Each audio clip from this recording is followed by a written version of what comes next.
Harnessing public-private partnerships, a strategic path to achieve India's net zero goals. Water security. India is an emerging economy where greenhouse gas GHG emissions are set to increase, albeit from a low base, in pursuit of its development and poverty eradication goals.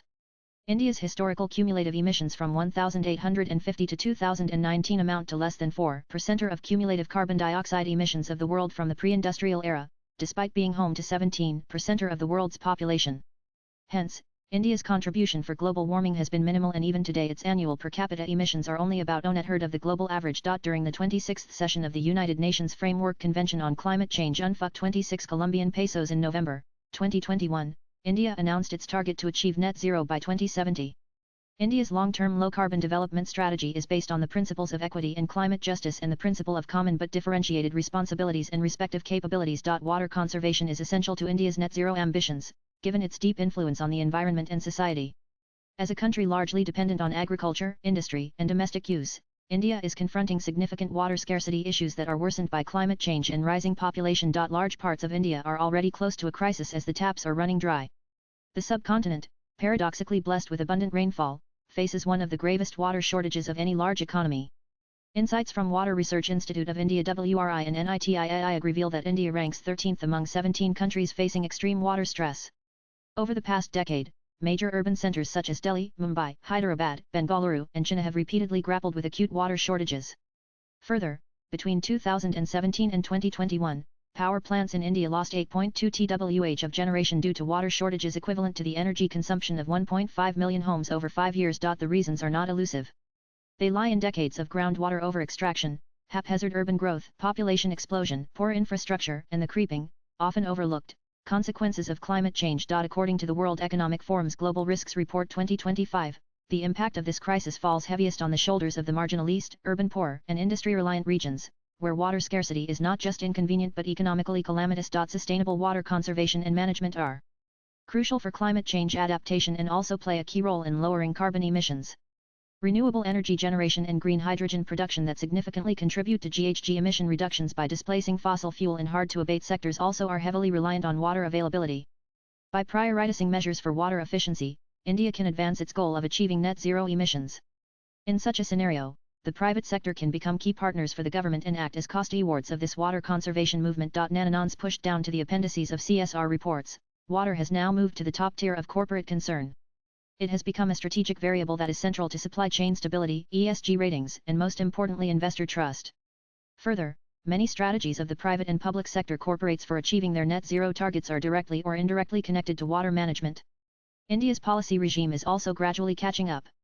SEBI's Business Responsibility and Sustainability Reporting (BRSR) framework now obliges companies to disclose their water usage and risks. Yet regulation alone cannot repair aquifers or replenish rivers. What is needed is a transformation in how businesses engage with water, starting with how they value it. Across the globe, large corporates are setting ambitious sustainability goals ranging from net zero commitments to circularity targets. Amazon, for instance, has made significant progress in clean energy adoption, becoming the world's largest corporate purchaser of renewable energy. Its operations are increasingly powered by wind and solar farms, including new projects in India. The company has also undertaken robust waste management efforts, cutting down single-use plastics in packaging and promoting reusable delivery options in key markets. Water, too, is emerging as a crucial frontier in this sustainability journey. Businesses are beginning to shift from being consumers of water to custodians of it.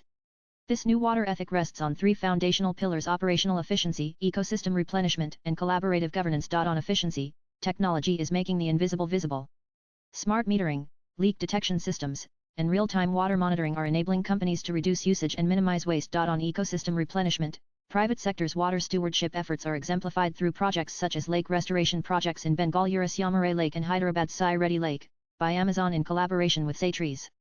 These lakes, considered vital lifelines for their respective cities, had long suffered from neglect, sedimentation, and flood risks due to urban sprawl. The restoration, once complete, is expected to replenish over 570 million liters of water annually, tripling their storage capacity and revitalizing the surrounding ecosystem. This aligns with Amazon's broader goal of becoming a water-positive company in India, returning more water to communities than it consumes. The third pillar is collaborative governance, which determines whether these efforts scale. Coca-Cola India is a strong example, replenishing over 200 of the water it uses through joint projects with NGOs and government agencies. These include the rehabilitation of local water bodies and community infrastructure, contributing directly to the fulfillment of SDG 6 clean water and sanitation. Crucially, the government is creating an enabling environment. Flagship programs such as the Jal Shakti Abhiyan, Atal Bhujal Yojana, and the Catch the Rain campaign are revitalizing traditional water systems, promoting aquifer recharge, and encouraging citizen participation. The convergence of public initiatives and private sector innovation offers a compelling case for blending capital with credibility and for redefining how sustainability goals are met. Water, once considered an operational input, is now being recognized as a shared resource essential to climate resilience, community well-being, and long-term business continuity. When companies take on the responsibility not just to conserve, but to restore and replenish, they become true partners in sustainable development. Nan water sustainability can no longer be seen as a philanthropic gesture or a regulatory checkbox. It must become embedded in the architecture of enterprise, reflected in capital allocation by both public and private enterprises, boardroom discourse, and operational design. A clear ecosystem where public and private enterprises come together for a common cause is the need of the day. This is about mitigating risk and preempting disruption. It is also about building trust with communities who live with the consequences of corporate choices. And above all, it is about recognizing that the most valuable asset any company holds in a warming world is not its brand equity or its patents.